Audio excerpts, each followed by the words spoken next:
평평한 정보의 운동장에 오신 여러분 환영합니다. 최경영 TV 시작하겠습니다. 오늘은 화요일은 민동기 기자와 함께하는 날입니다. 민동기 기자 나왔습니다. 안녕하세요. 안녕하십니까. 예. 오늘 준비해온 소식들이 저도 이야기하고 싶었던 것들이 좀 있네요. 아하. 예. 네. 특히 저는 김건희 여사 관련해서 또 관심이 많기 때문에 근데 왜 이렇게 보도를 안 해요? 보도를 안 하는 것도 참 미안해. 그렇죠. 예. 네. 이 정도 되면 그냥 진짜 다른 대통령의 다른 부인이었다면 이렇게 보도를 안 할 수가 없는데, 그죠? 그렇죠. 예. 아니 김건희 특검법도 그렇고 음. 아마 지금은 녹화지 않습니까? 그렇죠. 오후에 예. 3시에 예. 한동훈 비대위원장이 취임한다 그러거든요. 3시에 비대위원장으로. 예, 저희가 지금 바로 3시 직전에 시작을 하고 있습니다. 한동훈 네. 비대위원장이 취임했겠죠. 취임을 아마 이게 방송이 이제 업데이트가 되면 음. 분명히 한동훈 위원장의 취임사라든가 이런 게 공개가 돼 있을 텐데 예. 뭐라고 할지도 저도 관심이에요, 진짜. 아니 취임사에는 뭐라고 안 하겠지. 취임사에는 뭐라 그러겠어요, 그거를. 예? 김건희 이 여사를 공정하고 상식에 맞게 수사하도록 하겠다. 법무부 장관일 때도 그런 이야기를 안 했는데. 그러니까 김건희 특별법에 대해서 뭐 이런 입장을 취임사에 넣기는 좀 어렵지만 대충 취임사의 방향이나 이 담아 있는 그런 내용들이 있잖아요. 예. 아니 계속해서 지금 국민의힘 비대위원장에게 당정관계, 수직적 당정관계 재정립 이런 거를 언론들이 계속 요구를 하고 있는데 예. 그런 내용도 과연 담길 것인지. 그래서 그거는 아니고 좀 뻔합니다. 갑자기 이제 코스프레를 할 거예요. 갑자기 서민 생각하고 네, 민생 생각하고 그동안에 부자 감세하다가 네, 갑자기 언제부터 서민 민생으로 돌아섰는지 모르겠지만 그런 이야기 할 것이고 네, 공정과 상식적인 그리고 원칙적인 법치를 강조할 것이고 그리고 그 법치가 김건희랄지 윤석열이랄지 한동훈 자신에게는 네, 또 적용이 되지 않는 법치잖아요. 그렇죠. 하지만 달나라나 화성에 있는 사람처럼 본인들은 완벽하게 그게 다 적용됐었던 양, 맞아요.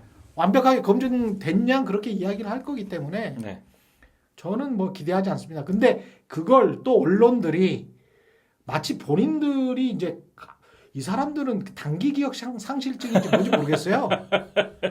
순간적으로 늘 까먹어. 한 1년 전 거나 2년 전 거나 늘 까먹은 다음에 그 다음에 이번에 변신이 진짜 변신인 것 같다. 네, 그런 식으로 또 이야기를 하잖아요. 네, 이번 개혁은 진심으로 향하는 것 같다랄지 이번 개혁으로 혁신이 될까? 그래서 혁신의 첫 단축괴 이런 거. 네. 비대위 인선본이 그래도 그래도라는 단어는 안 들어가겠죠. 비대위 혁신본이 혁신의 실마리 보여. 뻔하지 않습니까? 근데 저는 조중동이요. 이게 상당히 지금 자존심을 구겼다라고 보거든요. 왜냐하면 이게 진짜 잘 잊어버리시는데 예. 2주 전에 조중동은 한동훈 비대위는 안 된다라고 했었습니다. 사설 칼럼에서 그렇지. 한동훈 비대위 안 된다라고 했었어요. 예. 근데 한동훈 비대위가 들어섰지 않습니까? 예. 그러니까 한동훈 비대위가 해결해야 될 앞에 놓인 과제 셋 요런 식으로 갔어요. 근데 그 과제 셋도 사실상 오늘 지금 이 방송 전에 예. 대통령실에서 김건희 특검법 안 된다. 그리고 무슨 4월 총선 이후로 독소조항이라는 것도 전 동의 안 하지만 그렇죠. 그걸 빼고 4월 총선 이후에 하자는 것도 안 된다. 무조건 안 된다 하지 않습니까? 그렇죠. 근데 비대위가 들어선 이후에 조중동이 사저로 가야 된다라는 칼럼도 쓰고요. 이런저런 칼럼을 썼거든요. 근데 그 주문한 게 하나도 안 받아들여졌어요. 용산으로부터. 그러면 상당히 뻘쭘해졌거든요. 그렇죠. 그러면 조중동 입장에서는 자존심을 구겼기 때문에 비분 관계를 해야 된다고 저는 해야 된다고 생각하거든요. 이거 조용하더라고요, 오늘. 근데 한 번도 뻘쭘하지 않은 적이 없었어요. 이번 정부 들어서 뭐를 어떻게 해라. 한 6개월 정도 지나고 허니문 기간이라고 할 수 있는 것들이 그렇죠. 지나고 뭐라고 이야기를 하면 우리가 최강 시사에서 이야기했을 때도 네. 그렇고 다 뻘쭘했죠 언론들이. 맞아요. 예, 네. 뭐라고 해도 말을 듣지가 않으니까 네. 다른 방향으로만 가니까 사실 이렇게 통합과 화합을 외치지 않은 정부도 없지 않습니까? 그렇죠. 겉으로라도 외쳤어. 맞아요. 보통 정부들은. 네. 근데 2년이 가깝게 되도록 통합, 화합 이런 이야기는 절대 안 해. 네. 공정과 상식으로 됐다고 하는데 공정과 상식적이지도 않아. 그러면서도 본인들은 법치와 원칙에 따라서 공정과 상식적으로 모든 것을 말한다고 해. 그렇죠. 예, 해결해 왔다고 해. 네. 그러니까 뭐 계속 오염수나 두들겨 맞는 것이겠죠. 맞습니다. 예. 정의리 때 그 문제도 좀 심상치가 않은데, 그렇죠. 예, 나중에 그거는 한번 일본 연결해서 알아보도록 하고요. 네. 오늘 준비해 오신 내용이 뉴스타파 그 류희림, 네. 예, 그 방심위원장 네. 그 내용도 있고, 네. 그다음에 언론이 잘 보도하지 않은 사안도 있는데, 저도 이거는 처음 봤네요. 그러니까 이게 예, 제 기억으로는 몇 번 했죠, 우리가 과거에는. 했었는데 예. 이게 이 문제가 좀 심각한 게요. 새로운 게 발견됐습니까? 네. 20일에 지난 20일입니다. 음, 미국으로부터 인천 부평구 주한미군 캠프 마켓이라고 그러지 않습니까? 음. 그 기지를 반환을 받았어요. 부평구에 있는 주한미군 맞습니다. 기지. 예. 용산이 아닙니다. 네. 예. 그 반환을 받았는데 27%가 유해 물질에 오염이 돼 있었다라는 거예요. 아, 근데 이게 제가 진짜 상식적으로 이해가 안 가는 게 이거를 환경부가 반환하기 전에 토양 환경 조사에 이걸 확인을 했대요. 환경부가. 예. 그 확인을 했으면 이 부분에 대해서 뭐 어떻게 할 거냐. 뭐 비용 부담을 해라. 예. 혹은 시정을 어떻게 할 거냐. 이런 것들을 미국 쪽이 얘기를 해야 되지 않습니까? 그렇죠. 근데 별다른 조치 없이 그대로 부지를 미국이 반환을 했고 환경부가 이걸 오케이 했는지는 모르겠습니다만 아무튼 한겨레 보도에 따르면 이제 그 오염 처리 비용 있지 않습니까? 예. 우리 정부가 부담을 해야 되는 거예요. 아니, 미군이 유해 물질을 오염시켜 놨는데, 네. 그리고 환경부가 이거를 확인을 했습니다. 미군으로부터 정식으로 기지를 반환하기 전에. 그런데 어떤 시정 조처라든가 이런 걸 요구를 했는지 비용이라든가 이런 거는 뭘 요구했는지는 모르겠습니다만 우리 땅인데, 우리 국토인데. 그렇죠. 우리 환경부가 그걸 당연히 해야 되는 거죠. 주무부서니까. 그렇죠. 예. 근데 그거는 기사에 별다른 언급이 없고요. 다만 한국이 오염 처리 비용을 부담을 해야 됩니다. 왜냐하면 미국이 별다른 조치 없이 부지를 그대로 반환을 했기 때문에 근데 미국에는 한마디도 못하네. 한마디도 못하는 거죠. 더 이해가 안 가는 거는요. 이게 사실은 미국이 계속해서 이거를 지금 토양 오염이 됐다는 거를 인천 시민 환경운동 단체들 있지 않습니까? 그렇죠. 그쪽에서는 다 알고 있었어요. 그렇죠. 그래서 예. 환경부한테 그 조사 보고서 있지 않습니까? 음. 당연히 환경부가 조사를 했으니까 그 보고서를 공개를 해라고 요구를 했어요. 환경단체가. 예. 근데 그거를 거부를 했습니다. 그러니까 당연히 정보 공개 청구 소송을 할 거 아닙니까? 거기서 법원이 시민단체 손을 들어줍니다. 그러면 공개를 해야 되잖아요. 그렇죠. 그런데도 안 하고 버팅기다가 20일에 미국이 기지 반환을 딱 완료하니까 그때서야 그 조사 보고서를 환경단체에 보내요. 정부가 인천시가 환경부가 예. 그래서 그 환경단체가 딱 받아보니까 그렇게 돼 있는 거예요. 오염돼 있고 막. 참. 근데 왜 환경부는 미국에다가 시정조처라든가 이거 비용 어떻게 할 거냐 이런 얘기를 안 한 거냐. 환경부는 오랫동안 알고 있었고 환경단체에 주지 않았던 이유는 이렇게 오염됐다는 사실 27%라 네. 뭐 발암물질 덩어리군요. 이게 뭐 지금 심각합니다. 발암물 뭐 아연이 농도 기준치의 34배. 맹독성 발암물질을 포함해서 14개 물질이 기준치 이상으로 검출이 됐습니다. 기준 이상으로 검출됐다. 네. 아무래도 이제 석유나 뭐 이런 거 많이 썼을 거니까 석유계 총 탄화수소가 TPH라는 게 34배. 네. 다이옥신 농약이죠. 심각한 거죠. 다이옥신 최고 농도가 기준치의 1.3배. 그게 토양 오염입니다. 그렇죠. 예. 그러니까 이 캠프 마켓에 이미 반환된 구역이 있습니다. 그 이미 반환된 구역의 비용만 지금 1,000억 이상 소요가 된다는 그런 추정치가 나왔거든요. 그러겠습니다. 근데 이번에 또 이 오염된 부지를 또 반환을 받았잖아요. 그러네요. 그럼 이거는 도대체 얼마가 드는지는 아직 추정치가 안 나온 거예요. 그렇겠습니다. 예. 그러면 이게 최소한 수천억 든다는 그런 얘기인데 예.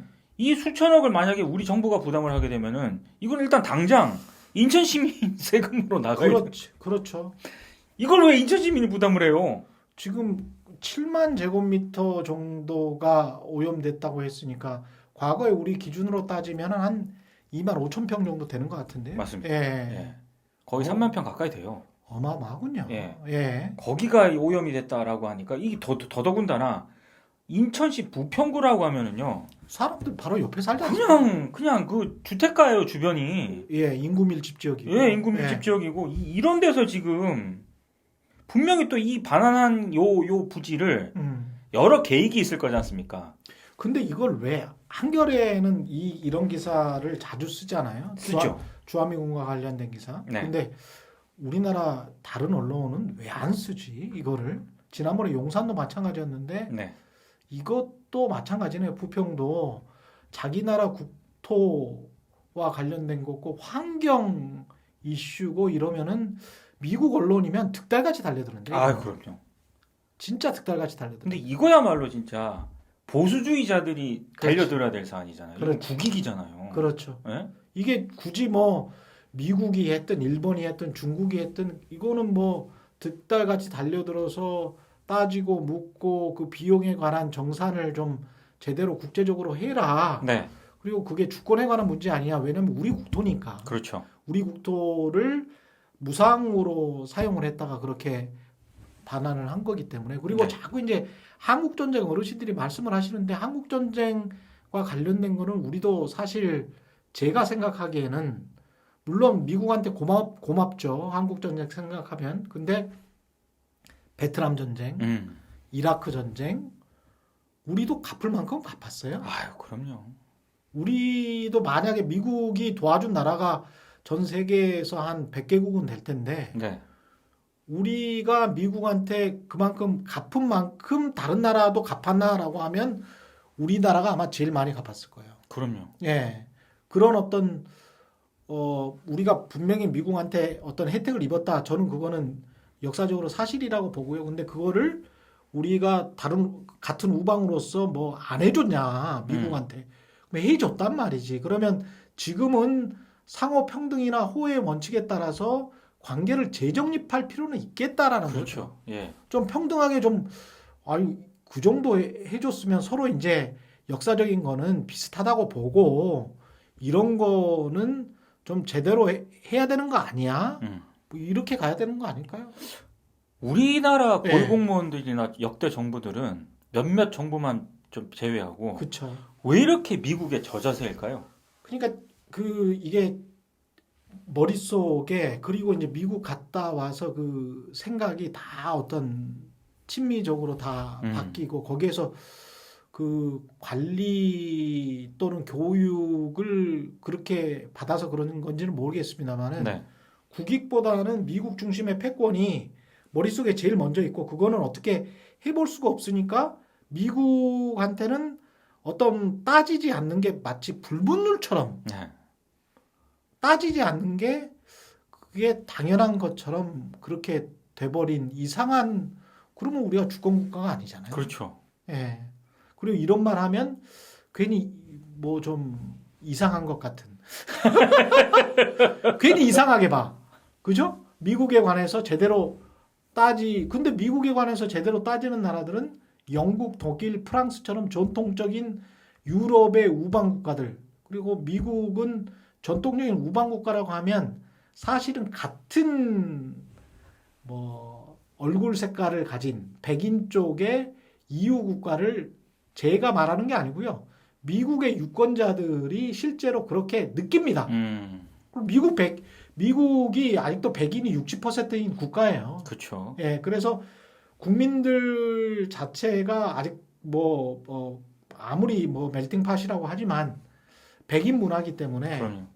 그 사람들이 그렇게 주류 문화가 그렇게 느끼고 그걸 최우방은 영국이나 뭐 이쪽 유로에 있는 서유럽 국가들이라고 생각하지 최우방 국가를 뭐 한국이다, 일본이다 절대 그렇게 생각하지 않아요. 그렇죠. 절대 그렇게 생각하지 않아요. 퓨 리서치 센터나 뭐 이런 데 보시면 최우방 국가는 여전히 서유럽의 같은 얼굴 색깔을 가진 사람들로 생각을 하거든요. 근데 그쪽의 사람들도 할 말 다 해요. 따질 그렇죠. 거 다 따지고 계산은 엄정하게 하거든. 그게 국가가 아니거든요. 근데 우리는 이상해.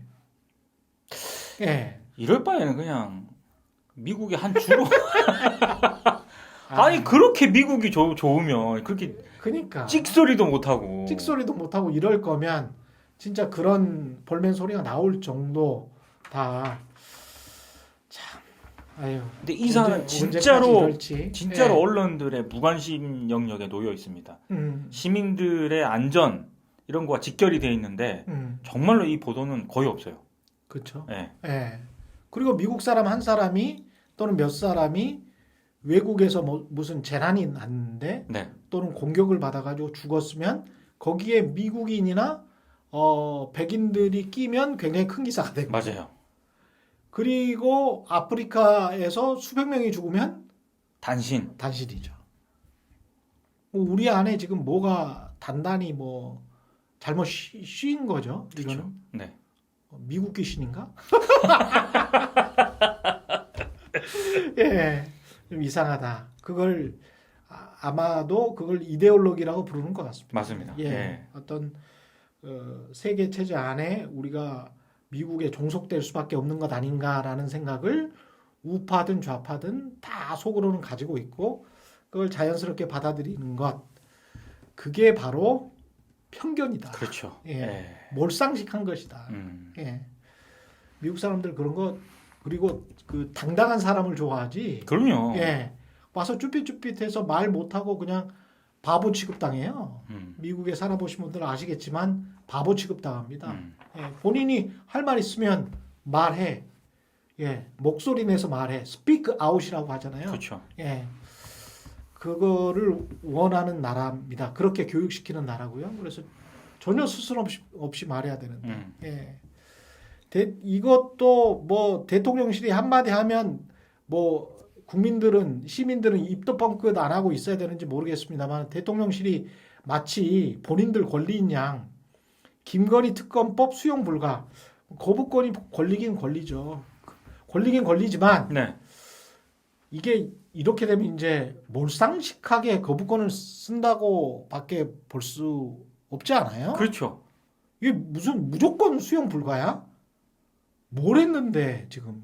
아니 실제로 예. 이거와 관련해서 대통령실이라든가 당사자인 김건희 여사가 뭐라고 입장을 내놓은 것도 없어요. 대통령실 관계자로 계속 나오죠. 다 익명으로 나와요. 또는 뭐 총리, 비서실장, 원내대표 하면서 총대 맨 사람들. 그러니까 이게 크리스마스 때 비공개 당정회의를 가졌다는 거예요. 이것도 비공개야. 이게 근데 되게 웃긴 게 그러면 대통령은 있었을라나? 대통령은 없었다라고 합니다. 아 그래요? 근데 제가 좀 이상한 대목은 크리스마스 날 쉬는 날이잖아요. 쉬는 날. 근데 비공개 당정회의를 삼청동 국무총리 공간에서 가졌다라고 하거든요.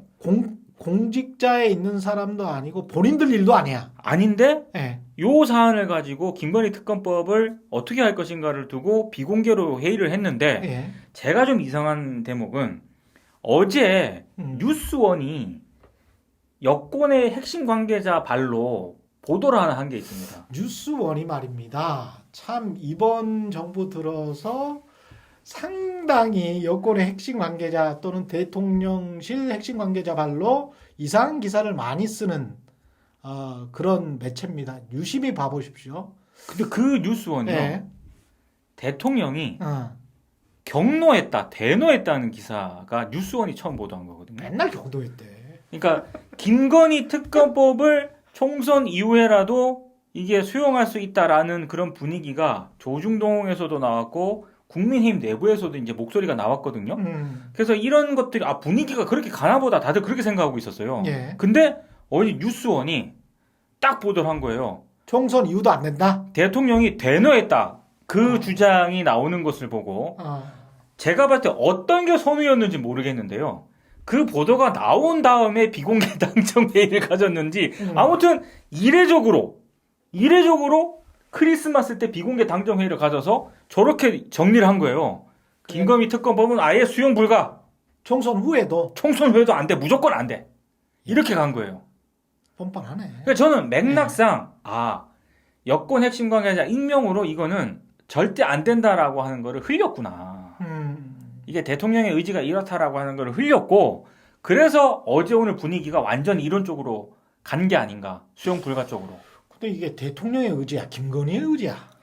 그게 애매합니다. 그래서 제가 오늘 농반 진반으로 예. 이 사람들하고 얘기하는데 진노한 주체가 대통령마저 계속 그러는 거예요.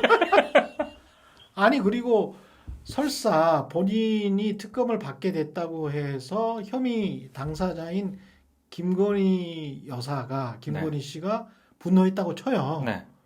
그러면 일반적인 그냥 장삼이사의 남편이라도 그래서 되냐?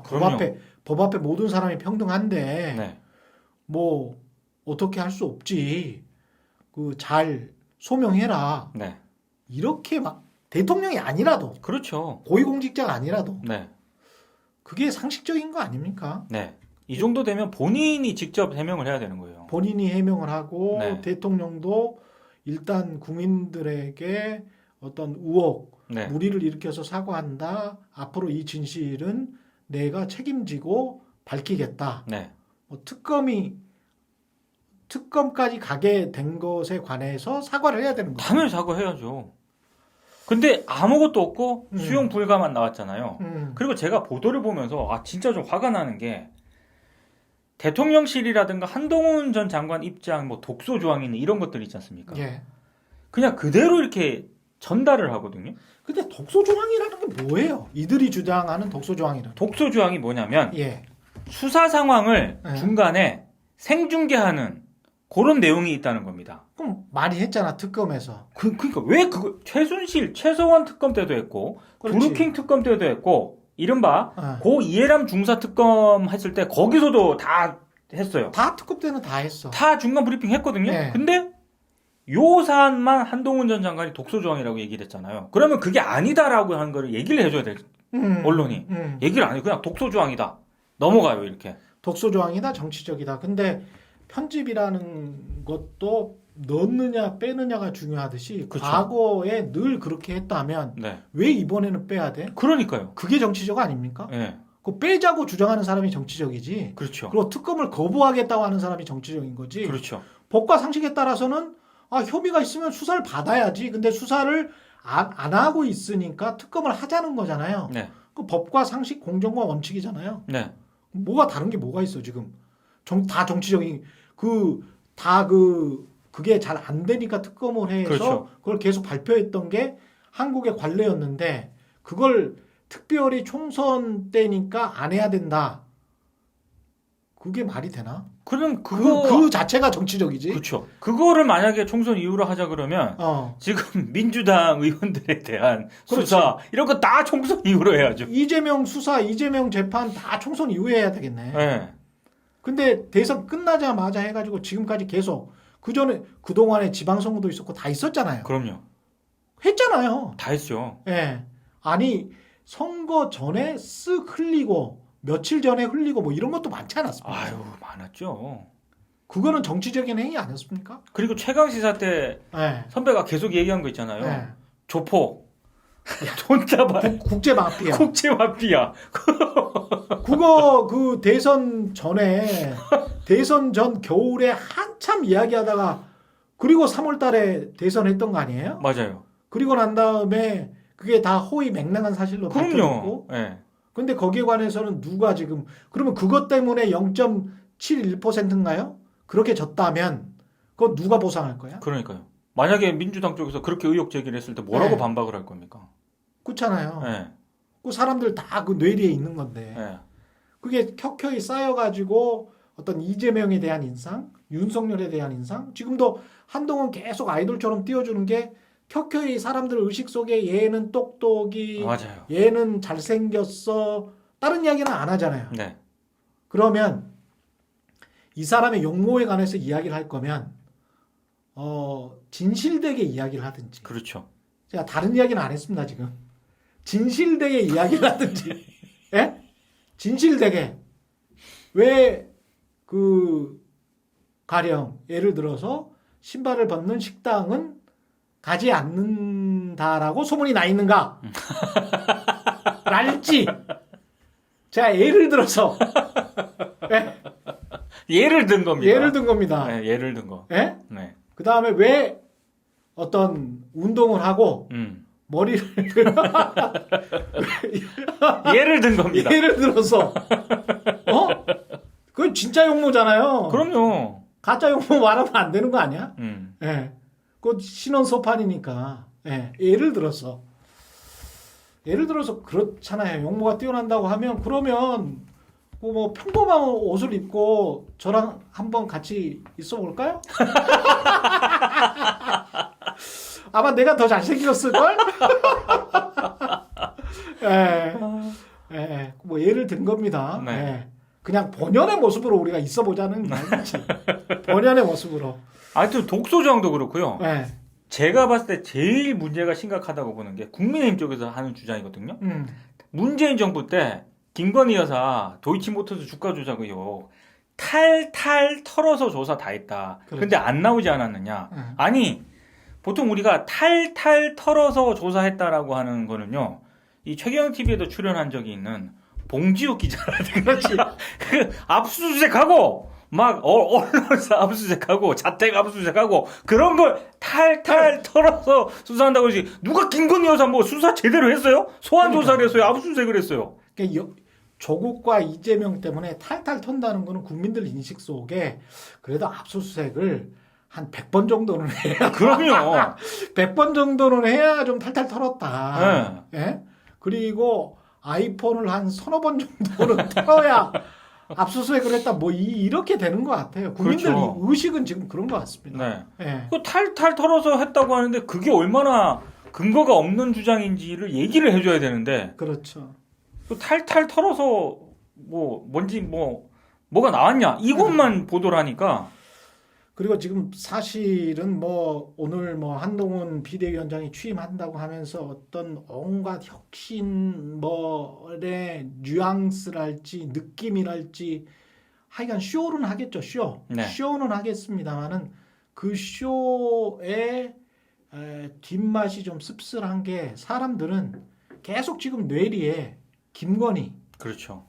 도이치모터스 주가 조작, 그 다음에 그 주가 조작을 거의 저거 사실일 수도 있겠다라고 믿게 만든 거는 주가 조작 의혹에 관련돼서 뉴스타파의 많은 보도뿐만이 아니고 저는 디올백이라고 봐요. 맞아요.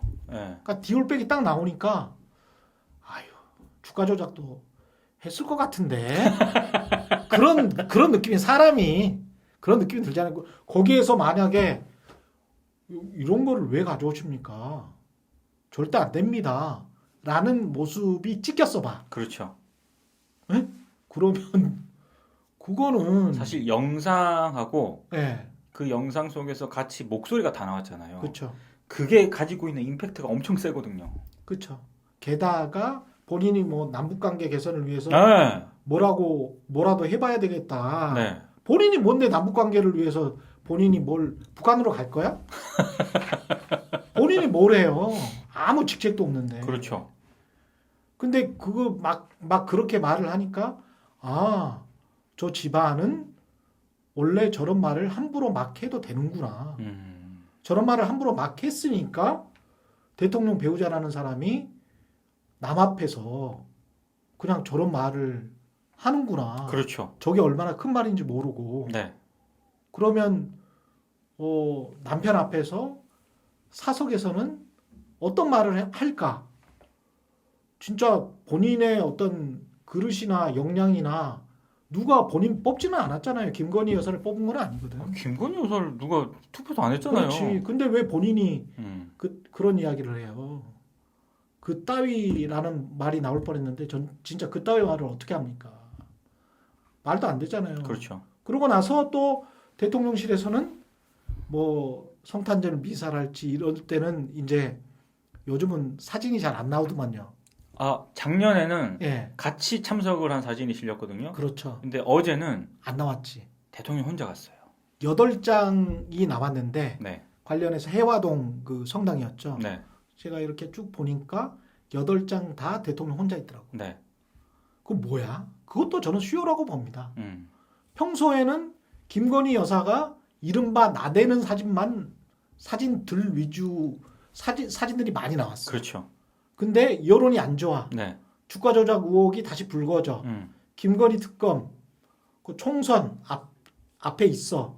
그러니까 야, 한 3, 4개월 조용히 있거나 그래서 서초동으로 다시 옮기거나 그런 이야기 나왔잖아요. 그렇죠. 그게 쇼지 뭡니까? 그게 쇼죠. 그 기존에 했던 행위들에 관해서는 아무런 단죄에 관한 노력도 없이 그냥 대충 때우고 국민들 눈속임하면 국민들은 또 멍청하니까 찍어줄 거다 그렇게 믿는 거 아니에요?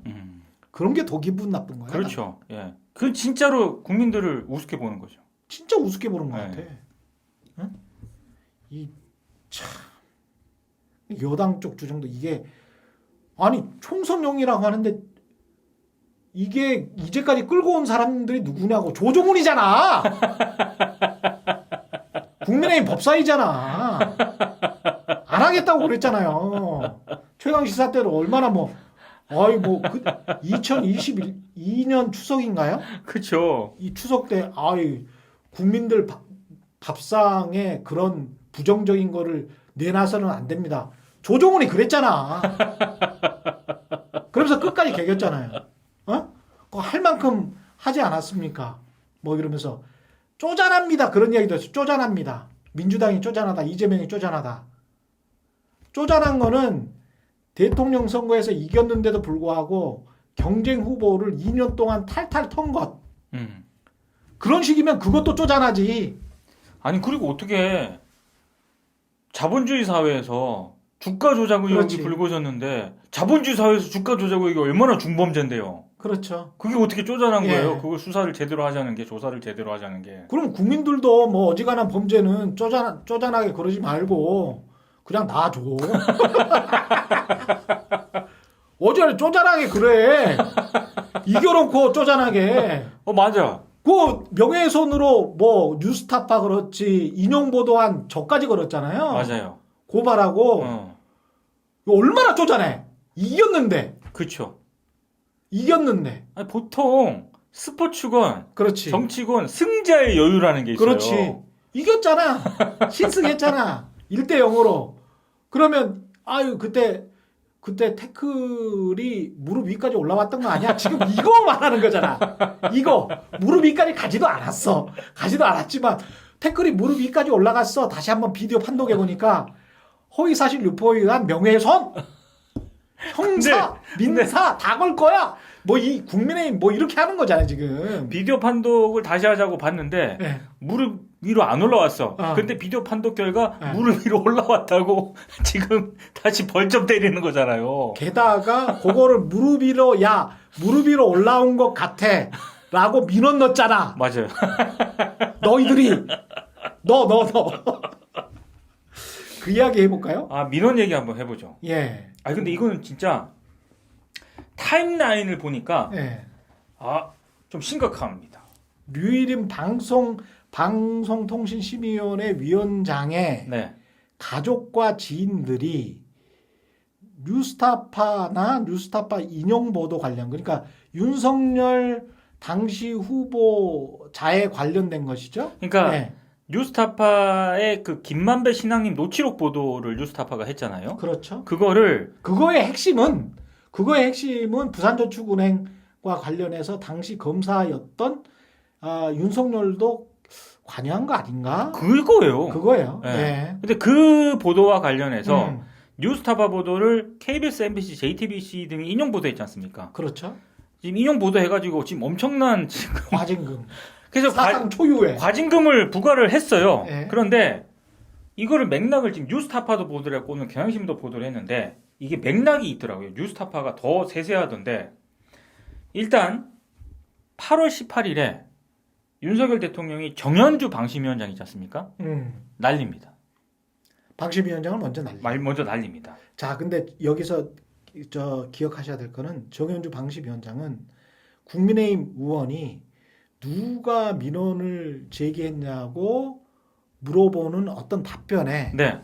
그러니까 국민의힘이 나중에 반발을 하게 되는데 그 정현주 방심위원장이 국민의힘 관계자 국민의힘 쪽이 뭐 몇십 %다. 네. 대부분이다. 네. 이걸 통계를 말해버렸어요. 맞아요. 정당이 민원을 너무 많이 넣는다. 이런 취지로 얘기를 하면서 국민의힘이 진짜 많이 나왔거든요. 그 정당이 누구냐? 그러니까 국민의힘이 대부분이다. 네. 이렇게 말한 거지. 그러니까 국민의힘이 방송사가 불공정하다고 정당원인, 정치적으로 편향적인, 민주당도 편향적이에요. 네. 네. 국민의힘도 편향적이고 국민의힘이 정치적으로 편향적인 정당원들이 열심히 일하는 언론인들한테 쟤네들 편향적이니까 왜냐하면 우리들을 많이 비판하니까 그렇죠.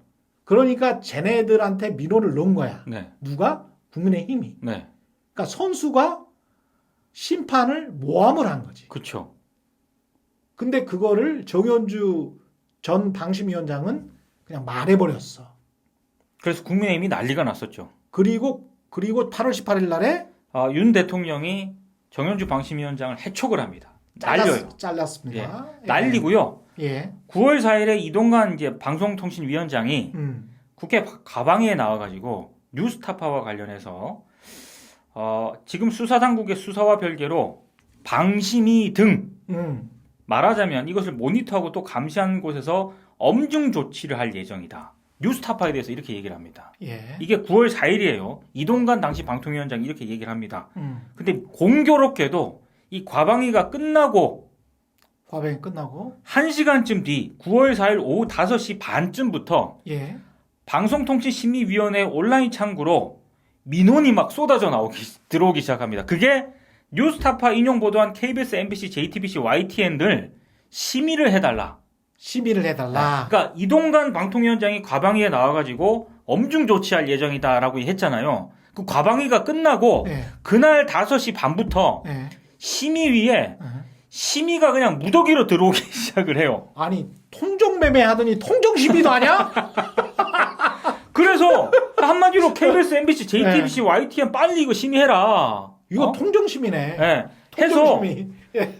9월 4일날 무더기로 심의가 들어왔잖아요. 예. 그래서 9월 5일 아침에 방송통신심의위원회 방송소위원회가 열립니다. 예. 그때 그 심의위의 소위원회가 열리는 시점까지 전날 유산 심의로 한 70건이 또 막 계속 들어오는 거예요, 무더기로. 그래서 이거를 긴급 심의를 하게 됩니다. 긴급 심의를 하게 돼요. 그래서 무더기로 막 들어오니까 긴급 심의 결정을 하게 되는데 이거를 뉴스타파가 도대체 이 민원이 이상하다라고 해서 신고서가 접수가 돼요. 국민권익위원회. 그렇죠. 네. 그러니까 이거는 익명으로 이제 변호사를 통해서 이제 신고를 접수를 한 거예요. 누군가가. 네, 누군가가. 누군가가. 아무래도 이제 본인의 신변을 좀 걱정을 했던 것 같아요. 당연하죠. 네. 예. 그래서 그 신고서가 접수가 됐고 그 신고서를 뉴스타파를 기반으로 취재를 해보니까 그 민원을 넣은 사람들 있지 않습니까? 류희림 위원장의 가족 가운데 최소 6명이 6명? 민원을 신청을 했다고 해요. 그러면 뭐 이게 상식적으로 보면 유일임 방심위원장이 가족들을 동원, 전화를 하든지 문자를 보내든지 카톡을 해서 쓸 수도 있는 거죠. 아니 근데 이게 너무 예. 웃긴 게 그 6명이 누구냐를 예. 뉴스타파가 보도를 했는데 예. 누구예요? 류희림 위원장의 동생. 동생은 형이랑 별로 연락을 안 한대. 그 인터뷰에서 형이랑 별로 연락 안 해. 본인이 자발적으로 했다는 거예요. 그 주장은. 네. 본인의 주장은 그렇습니다. 자, 그리고 그 예. 동생의 부인, 부인. 그리고 그 아들, 처제, 근데 그 시점이 희한하게 그래요. 네, 동서, 조카. 예. 9월 4일부터 6일 사이에 민원을 이 사람들이 집중적으로 넣어요. 그리고 난 이게 이해가 안 가는데 통화는 자주 안 하는데 카톡은 자주 하나? 유일임 위원장이 예.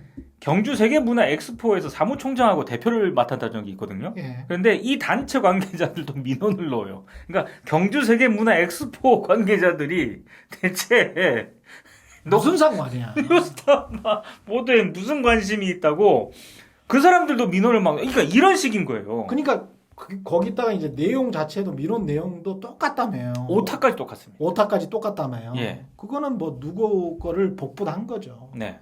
그러니까 제가 봤을 때 이게 쟁점이 몇 가지가 있습니다. 첫 번째, 유일임 위원장이 요 알았느냐? 민원인이 알았느냐 또는 시켰느냐. 그렇죠. 알았느냐? 또는 시켰느냐. 예. 그리고 만약에 알았다면 예. 자기 자신은 회피 신청을 했었어야죠. 그렇지. 근데 안 했잖아요. 그리고 저는 이게 이동관 아까 방통위원장이 네. 국회에서 그런 답변을 한 다음에 1시간 뒤에 방심의 민원이 대거 들어갔다는 무더기로. 거 아니에요. 예. 그러면 이동관과 류일임은 알았느냐 또는 시켰느냐 그렇죠. 또는 방통위원장이 방심위원장한테 시켰다면 이거는 방심위는 민간 독립기구거든요. 그렇죠. 이것 자체가 말이 안 돼요. 네.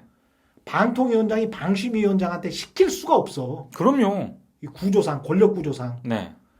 방심위원장은 방통위원장 밑에 있는 사람이 전혀 아니에요. 그렇죠. 전혀 아닙니다. 근데 이들은 착각하고 있었을지도 모르지. 네. 안 그러면은 이상하잖아. 좌우간 점선으로 보면 좀 이상해. 네. 이거는 네. 물론 이거는 이동관이나 류일임을 제대로 조사를 해야겠지. 휴대전화나 메시지나 문자나 그렇죠. 뭐 네. 카톡이나 이런 걸 조사를 해야 되겠죠. 근데 네. 조사 안 하겠죠. 또 수사 안 하겠지. 근데 예. 류희림 위원장 입장이 더 가관입니다. 이게 뉴스타파나 경향신문 등이 보도를 해가지고 오늘 굉장히 논란이 됐거든요. 그렇죠. 근데 어떻게 해서 내 가족들이, 음. 친척들이, 지인들이 민원을 넣은 게 음. 이게 외부로 공개가 됐느냐? 음. 이건 상당히 심각한 문제다. 이렇게 얘기를 하더라고요. 웃기고 있대. 제가 여기 어. 여의도로 넘어오면서 네. 그 포털에 뜬 기사를 봤거든요. 아니 그럼 민원인의 신원이 무조건 보장이 돼야 되면 대통령이 본인 민원 넣어서 뭐 이렇게 특검을 거부하자 뭐 이럴 수도 있는 거예요? 그렇죠. 아니 그 그런 논리는 그 식이잖아. 논리죠. 그런 식이잖아 지금. 네. 말도 안 되는 소리. 그리고 이게 그 방심위를 저도 취재를 해봐서 아는데 방심위의 심의를 심의할 필요가 있습니다. 시민들이. 왜냐면 심의 자체가 그런 어떤 민원은 받아주고 어떤 민원은 안 받아주는지를 알 수가 없잖아요. 맞아요. 그거는 진짜 외부에 공개를 안 하잖아요. 그렇죠. 네. 그러니까 이렇게 일괄적으로 한꺼번에 온 민원 뭐 숫자가 많다. 그러면 숫자를 비슷한 내용을 이런 식으로 조작을 해버릴 수도 있는 것이고. 그렇죠. 그리고 만약에 이 사람들이 그 이름이 공개가 안 되거나 또는 내부의 사람들이라도 정확히 검증을 못하는 시스템이라면 거기에 어떻게 돼 있냐면요. 주민번호랄지 사업자 번호랄지 기관명을 써놓도록 돼 있고 익명으로 할 수도 있어요. 그런데 방심위 직원들은 아마도 제가 생각하기로는 실명으로 그 일반인인 것으로 보이는 시민들의 것을 선호합니다. 그렇죠. 아무래도 뭐 밑에 본인은 뭐 어떤 기관에 계십니까? 라고 했을 때 나 국민의힘이야. 나 민주당이야. 이러면은 그럼요. 아유 그러면 이거는 편향됐네. 관점 자체가 편향됐네 이러면서 방심위 직원들도 이거를 안건으로 올리기가 좀 그러지 않겠어요? 그렇죠. 예. 만약에 방심위 직원들이 양심이 있다면 저는 대부분의 방심위 직원들은 양심이 있다고 보는데 네. 그래서 일반인이나 일반 시민으로 둔갑시킬 필요가 있는 거지. 그렇죠.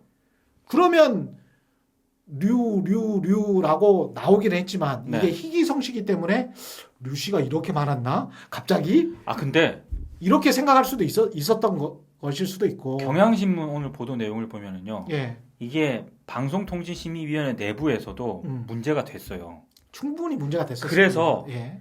9월 27일 방심위 내부 게시판에 그 직원이 위원장에게 이거 냄새 난다. 그러니까 사적 이해관계자의 민원이 포함된 방송 심의를 좀 회피를 해야 된다라는 요구를 게시판에 올립니다. 사적 이해관계자의 네. 민원이 그러니까 의심을 한 거예요. 직원들도.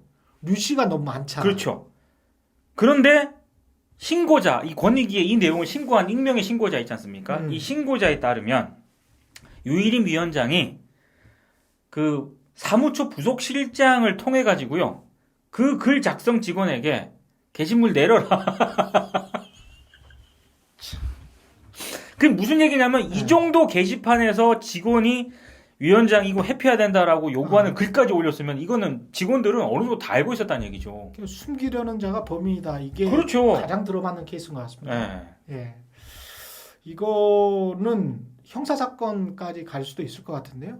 아니 예. 저는 좀 답답한 게 음, 봉지욱 기자, 뭐 뉴스타파 그렇죠. 다 압수수색 다 하잖아요. 오늘은 또 저 보니까 뉴스버스의 이진동 기자 대표까지 막 압수수색했어요. 아, 그래요? 자택 압수수색했어요. 어, 이런 걸 압수수색 잘하면서 사실 이거는 제가 봤을 때 정말로 조사를 해야 되는 거거든요. 그렇죠.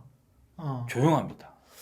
근데 그런 식으로 해서 막 압수수색하고 압수수색한 게 막 퍼져가지고 뉴스타파나 관련된 보도를 한 KBS나 MBC나 또는 뉴스버스나 이런 것들을 못 믿을 매체 그리고 조선일보나 TV조선만 믿을 매체 그런 식으로 이제 여론을 조작할 수 있다라고 생각하시면 그것도 큰 오산이다. 그렇죠. 예, 그러니까 큰 오산입니다. 그거. 시민들한테는 굉장히 부정적인 이미지, 그 매체에 대해서 부정적인 이미지를 씌우면서 그렇죠. 저는 사실 여기에 넘어갈 시민들은 얼마 없다고 얼마 생각하거든요. 없습니다. 예. 그 효과는 저는 어. 솔직히 언론계를 겨냥했다라고 봅니다. 이게 언론- 민감한 거 건드리면 그렇지. 그러니까 지금 지상파랄지 이런 맞아요. 데는 별로 안 하잖아. 가만히 있잖아요. 네. 이 관련해서 뉴스타파 그 류일임 뉴스타파가 아니고 류일임의 통정심의 의혹 사건, 통정심의 의혹이라고 충분히 말할 수 있겠네요. 또는 예, 통정심의, 처음 통정심의, 네. 예, 또는 고발 사주 의혹이니까 민원 사주 의혹. 그러니까요. 고발 사주 의혹이 아니고 민원을 사주했어. 네. 민원을 누군가가 사주한 것 같아. 그게 심지어는 방심위원장일 수도 있어. 그건 진짜 조사해야 돼요. 이거는 큰 일이지. 그럼요. 엄청 큰 일이죠. 왜냐하면 예. 직접적으로 금전적인 피해가 방송사한테 발생했잖아요. 과징금 때려가지고. 그렇습니다. 예. 이거는 조사를 해야 됩니다, 진짜. 그리고 그걸 구실로 언론을 또 탄압해. 그렇죠. 언론 자유를 탄압하고 언론인들을 압수수색해. 네. 그리고 기소하려고 해. 또는 이미 기소한 사람도 있죠. 예. 그럼 뭡니까? 이게. 그렇죠. 예. 검찰을 통한 그래서 독재 정권 아닌가 그런 이야기를 할 수밖에 없습니다. 논리적으로. 네. 논리적인 구조상 법적으로 이상한 짓을 계속하면서 의혹이 있는 짓을 계속하면서 나 또 의혹 짓이라고 해서 뭐 압수수색 당하려나?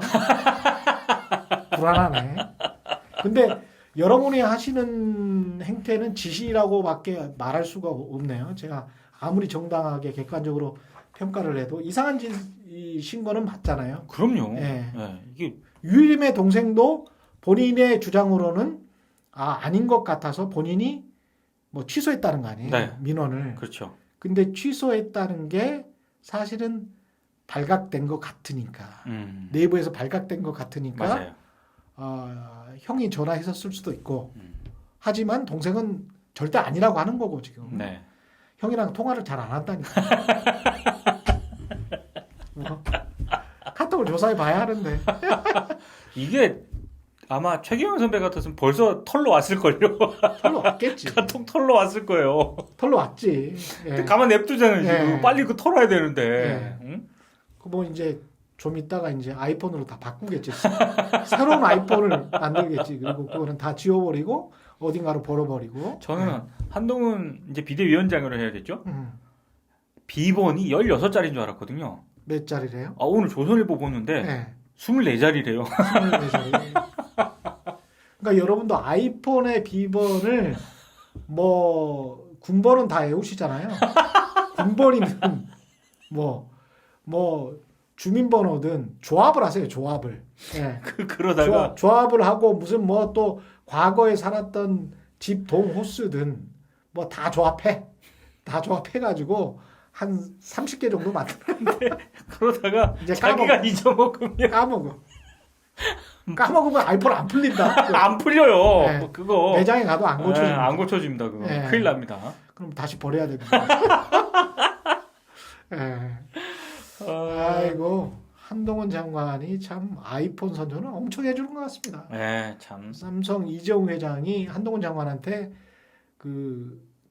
이 항의를 해야 됩니다. 예, 삼성 갤럭시 폰은 또 암호가 잘 돼 있을 텐데. 뚫린다. 그리고 이 윤석열 정부가 이승만 전 대통령을 뭐 이렇게 추앙을 합니까 요새? 아니 그게 저 보훈부가 예. 내년 1월부터 12월까지 이달의 독립운동가를 음. 한 38명을 공개를 했어요. 그렇죠. 그러면서 이제 내년 1월 독립운동가로 이승만 전 대통령을 이제 딱 등재를 했거든요. 음. 아니 근데 저는 뭐 그럴 수 있다고 그럴 수 봅니다. 있죠. 왜냐면 네. 독립운동 한 거 맞으니까. 독립운동은 했지. 근데 문제는 음. 그렇게 딱 등재를 했으면은 공과를 좀 같이 해야 되는 거잖아요. 그렇죠. 예. 근데 공만이 있어요. 공만.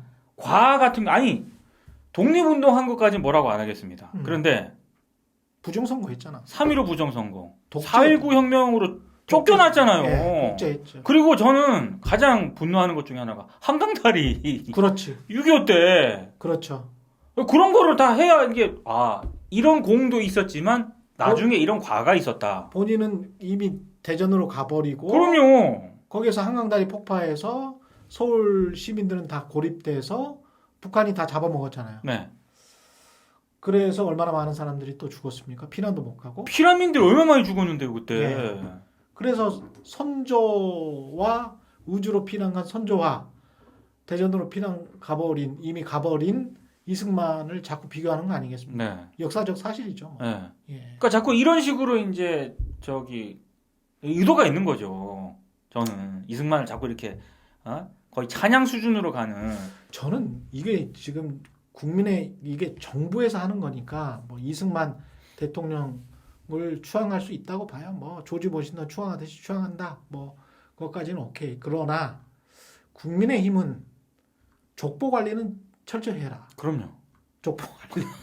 이 족보가 무슨 족보냐? 제가 잠깐 이야기를 드렸습니다만은 다시 한번 오늘 혹시나 해서 또 봤어요.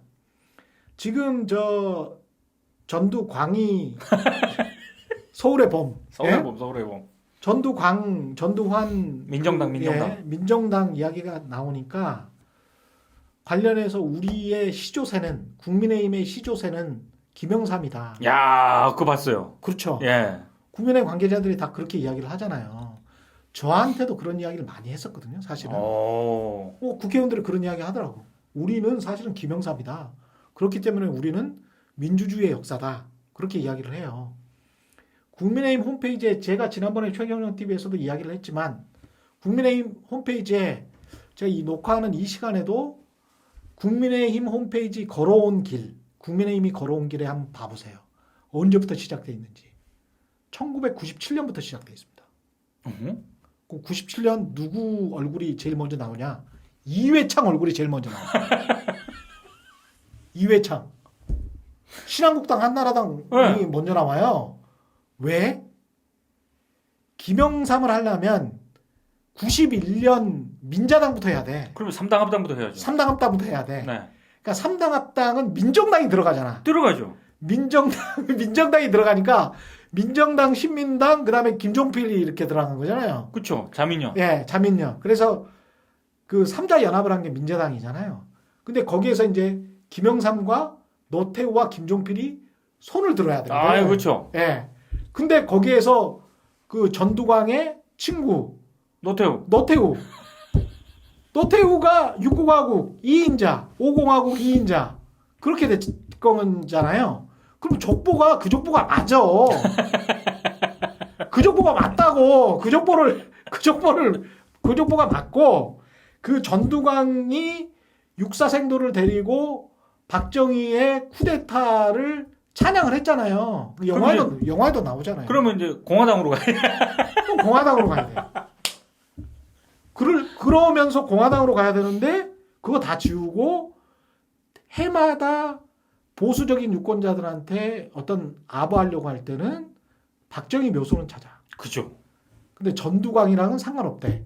참 이율배반적이야. 그리고 본인들은 김영삼 전 대통령, 저도 김영삼 전 대통령 참 특히 금융실명제, 하나의 척결, 그럼요. 따봉입니다. 따봉. 네.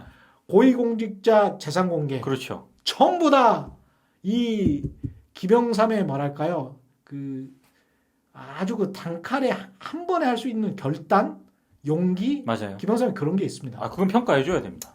정말 김영삼 전 대통령은 IMF만 빼고는 진짜 괜찮은 정치인이었어요. 괜찮았어. 그런데 그거 다 평가한다니까? 좋아, 훌륭해. 김영삼을 데려다 놓으려면 민자당부터 데려놔야 된다니까. 그럼요. 그러면 민정당이 나올 수밖에 없고, 그러면 전두광에 관해서 재평가를 해야 되고, 그러면 박정희에 관해서도 재평가를 해야 된다. 당연하죠. 그죠. 그리고 공과를 나열을 해야지. 그렇죠. 그래야 역사 앞에 떳떳한 거지. 그리고 진정으로 그게 일본 사람들한테 우리가 바라는 거잖아요. 그렇죠. 니들이랑 우리랑 잘 지낼 때도 있었지만 못 지낼 때도 있었는데 못 지낸 게 니들 탓이잖아. 그렇죠. 그러니까 니들이 잘못한 거는 역사에 기술해야지. 그렇죠. 그리고 거기에 관해서는 사과하고 앞으로는 다시는 그러지 않겠다라고 말해야지. 근데 흐지부지 하잖아. 일본 사람들이. 그래서 우리가 싫어하는 측면이 있잖아요. 그 부분을. 네. 일본 사람들을 싫어하라는 이야기는 아니고 하여간 일본의 정치인들이나 이런 권력들이 그런 측면이 있으니까. 네. 그러면 민주당 뿌리, 공화당 뿌리 거기에 관해서는 부정을 해야죠. 그렇죠. 지금이라도. 근데 생각을 해보니까 예. 공화당이 박정희가 군사 쿠데타를 일으켰을 때 장면 민주당 정권을 그렇지. 전복을 시킨 거잖아요. 그렇죠. 그러면 장면 정권 이전에 자유당 그렇지. 그 이승만까지 그렇지. 가네. 이승만까지. 그러니까 민주당 홈페이지를 가보니까 1955년부터 나와 있더라고. 그게 맞죠, 사실. 그게 55년부터 나와 있는 게 맞아. 네. 그런데 어떻게 국민의힘은 97년부터야. 이거 족보 좀 찾으라니까, 족보. 자기 스스로가 자기 그 역사를 부정하고 있구만. 맨날 통정매매, 통정심의만 하지 말고 족보를 찾으라니까. 정만 통하지 말란 말이야, 정만. 역사를 찾아, 팩트를 찾고. 그렇죠. 제가 말씀드리는 거는 다 팩트, 역사적인 사실이잖아요. 그럼요. 예. 네. 그거를 어영부영 어떨 때는 우파 포퓰리즘 이용해 먹는 진정한 포퓰리즘 정당이다. 국민의힘이. 그런 생각을 많이 합니다. 그러고 보니까 자기네들도 과를 아는 거예요. 쪽팔리니까. 네. 부끄러우니까 사실. 그러니까 사실 그 홈페이지에서 97년부터 그 시작을 하는 거잖아요. 찾아보세요. 97년부터 이회창 얼굴부터 나옵니다. 음. 그럼 이회창은 사실은 영입인사잖아. 그렇죠. 뜬금없지. 감사원장 했잖아요. 그치. IS 때. 네. 그러다가 이제 뜬금없지. 네. 사실 정통성을 따지려면 국민의힘 의원들이 사석에서 이야기하는 것처럼, 그리고 이런 전두광, 서울의 범 이런 게 나올 때 이야기하는 것처럼 김영삼 전 대통령을 내세우세요. 그리고 그 전에 과거에 관해서도 제대로 기술을 하시기 바랍니다. 네. 예.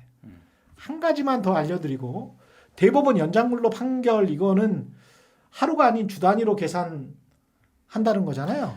그러니까 예. 제가 봤을 때 이거는 이 판결 자체도 문제지만 판사가 너무 곱게 살았나? 대법원 보수화의 예. 상징을 보여준다고 생각을 하는 거예요. 예. 이 대법원이 인적 구성이 바뀌기 시작했잖아요. 앞으로 윤석열 정부 때 더 바뀌거든요. 이제 보수적인 대법관이 들어설 가능성이 많은데, 근데 지금은 주당 법정 시간이 40시간이고 그렇죠. 연장 근로를 노사 합의로 12시간까지 할 수 있지 않습니까? 그렇죠. 52시간. 그래서. 근데 어제 대법원 판결대로라면은 예. 만약에 예를 들어서 제가 예. 월, 수, 금 3일 3일. 하루에 예. 한 15시간씩 했다고 쳐요. 월수급을. 네. 그러면 3일 하면 그렇죠. 45시간이잖아요. 그렇죠. 45시간이면 이게 문제가 뭐냐면은 연장 근로 시간을 12시간 이상을 못 하게 돼 있지 않습니까? 그러면 하루에 8시간씩 해야 되잖아요. 그러면 3일 제가 15시간을 했으니까 연장 근로가 하루에 7시간. 3일이면 21시간. 그러면 연장 근로 12시간 넘긴 거기 때문에 지금 근로기준법 위반입니다. 그렇지. 그런데 어제 대법원은 음. 이거 위반 아니다라고 판결을 내린 거예요. 왜냐하면 주 단위로 52시간만 네. 안 넘기면 돼. 주 52시간을 안 넘겼기 때문에 왜냐하면 3일 15시간 쓰니까 45시간이잖아요. 그렇죠. 52시간 안 넘겼네? 괜찮아? 이렇게 한 거예요. 그러면 이제 앞으로 이제 사업주들은 하루에 그냥 18시간 응, 때려받고. 때려받고 그냥 그럴 수도 있지. 52시간 안 넘긴 상태에서 이틀 동안 한 40시간 일하라 그러고 한 중간에 한 3시간 쉬게 한 다음에 근데 중간에 사람이 이제 심장이랄지 그렇죠. 예, 문제가 생겨서 과로사를 하는 게 뭐 하루 이틀의 중노동 때문에 갑자기 생길 수도 있거든. 이거는 이제 의사들도 다 공통적으로 이거 그렇죠. 심혈관계 질환이 유발된다라고 계속 지적하는 내용이잖아요. 그리고 사실은 저 다 이제 광고가 과장 광고는 허위 광고가 되는 거예요. 그렇죠. 그 왜 우루사 있잖아요. 예? 피로가 쌓이는 거 있잖아요. 아 맞아. 이게 지금 대법원 판결대로 하면 우리는 로봇처럼 피로가 안 쌓이는 거야. 맞아요. 피로가 안 쌓이고 하루에 18시간 일하고 조금만 쉬고 다시 18시간 일할 수 있는 로봇 같은 존재가 되는 거지. 예? 그럼 우루사가 말이 안 되는 거야. 그러니까 예. 이게 사용 간에 피로가 안 쌓이는 거야. 그렇죠. 그러니까 저는 기본적으로 아무리 대법원이 보수화 움직임이 보이고 있다라고는 하지만 아니 어떻게 이게 기본적으로 이렇게 사람이 기계가 아닌데 예. 이게 가능하다고 생각을 하는 건지 이해를 못 하겠어요. 그리고 8시간 일하고 쉬는 거하고 12시간 일하고 쉬는 거하고 우리가 체감 느껴보면 다르잖아요. 그 다음날 힘들어요. 완전히 힘들잖아요. 네. 그러니까 이제 뭐 야간 근무를 하면 조금 시간을 더 준달지 그렇죠. 이렇게 오버타임을 더 계산해 준달지 그러지 않습니까? 네. 그런 식으로 하면은 과거에 18세기, 19세기 영국에서 막 그냥 어린아이들까지 16시간, 18시간 노동하는 그런 시기로 다시 돌아가자는 것밖에 더 됩니까? 그 황폐한 자본주의, 옛날식 자본주의로 그거 말이 안 되잖아. 그렇죠.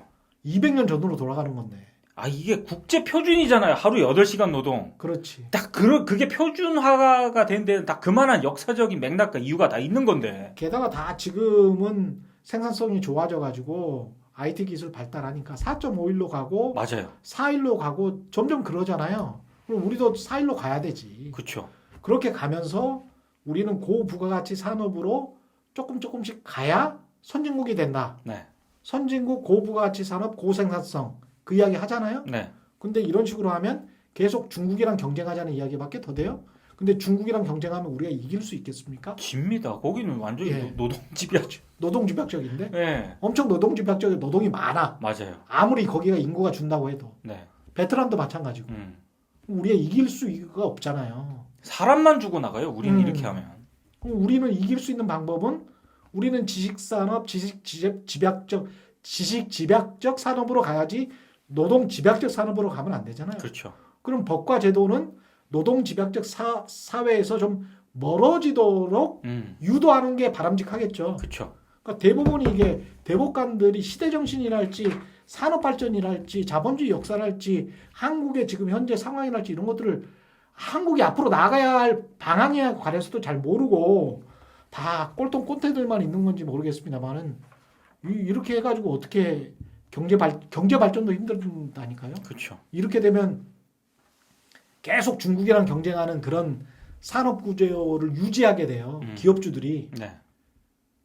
싸고 힘들고 그냥 사람 죽고 맞아요. 노동력 이 단어가 이 단어밖에 생각이 안 나서 노동력 착취해서 그냥 그렇지. 하는 구조가 계속 유지가 되는 거죠. 그러면 지속 가능하지 않죠. 않다. 우리가 지금 저출생이 얼마나 심각한데. 그렇죠. 예. 더 누가 아기를 낳으려고 하겠습니까 이거? 이렇게. 집에 가서 아이도 낳아야지. 그래. 예. 러브. 아니, 이러면 어떻게 러브를 합니까? 그리고 행복하게 살아야죠. 사람이 행복해야지. 맞아요. 사람이 행복해야 뭔가를 하죠. 네. 어? 참 행복하게 러브 하면서 서로 이웃도 좀 사랑하고 그러면서 그럼요. 좀 따뜻한 손길도 내미는 그런 연말 연시가 됐으면 좋겠고요. 오늘 네. 민동기 기자랑 여기까지 해야 되겠습니다. 상당히 뭐 길어졌는데 오늘 내용도 알차고 재밌었습니다. 네네. 예, 아 재밌었습니다. 예. 네. 평평한 정보의 운동장을 만드는 최경영 TV. 오늘은 여기까지. 감사합니다, 여러분. 예, 안녕. 고맙습니다.